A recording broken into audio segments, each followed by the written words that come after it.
I'm Ipo Swords, and today we're going to be looking at what may be literally the best swordplay in the history of cinema and film.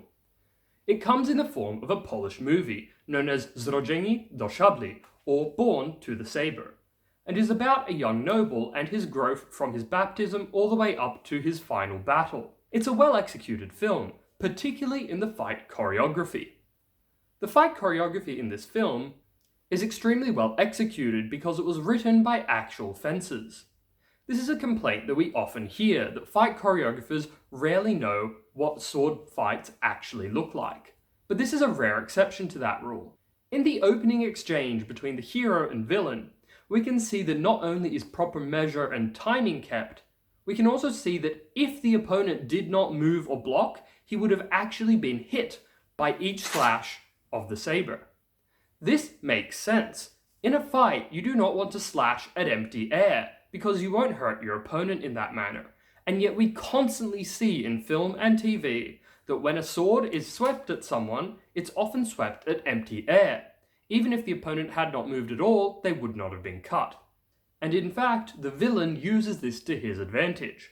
When he finally can step back, or slip back, as it's often referred to in manuals, he is able to dodge a cut from the hero's sword. This is an accurate historical technique, slipping back to avoid a swing, and we can even see it used in some tournaments or fencing demonstrations. In the next exchange, we can see something even more clever. The protagonist, our hero, uses a bit of dirty tactics and utilizes the nearby environment to his advantage. He leans down, grabs some soil, and throws it into the eyes of the villain. This temporarily blinds the villain to a limited extent, and allows him to close distance and attack, in which he performs a push cut across the brow of his opponent.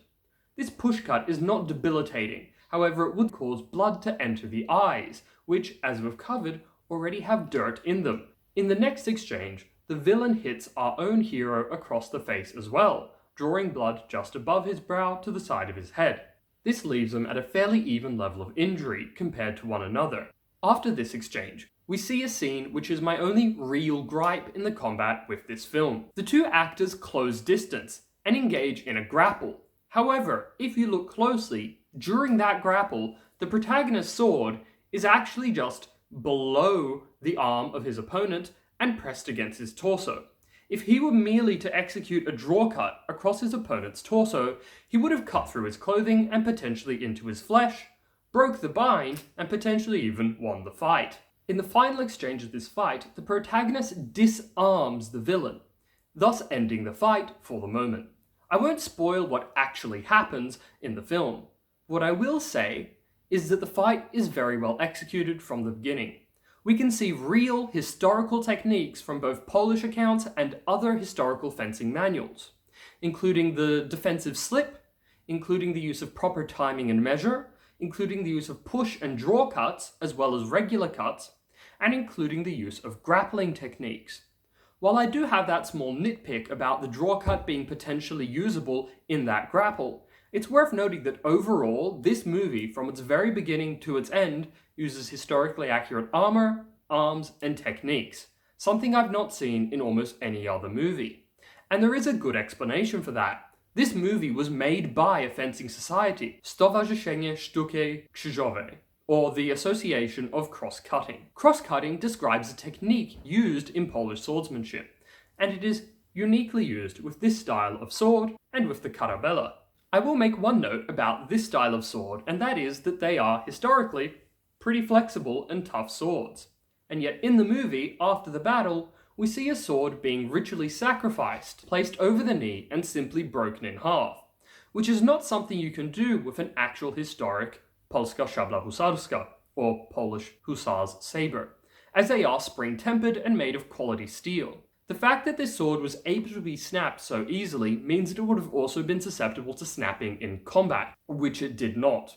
It's not historically accurate, which is rather strange given the rest of the film, and especially because it has documentary components by an actual smith, Zbigniew Juszkiewicz.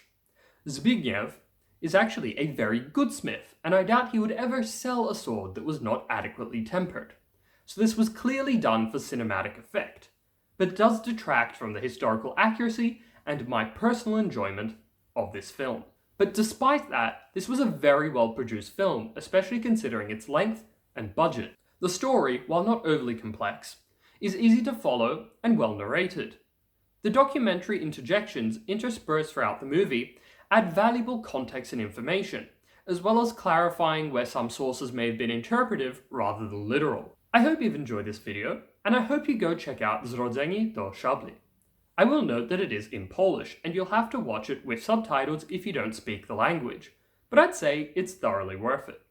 While I do wish they'd released a cinematic edit with none of the documentary, it is still well worth watching if you have the time.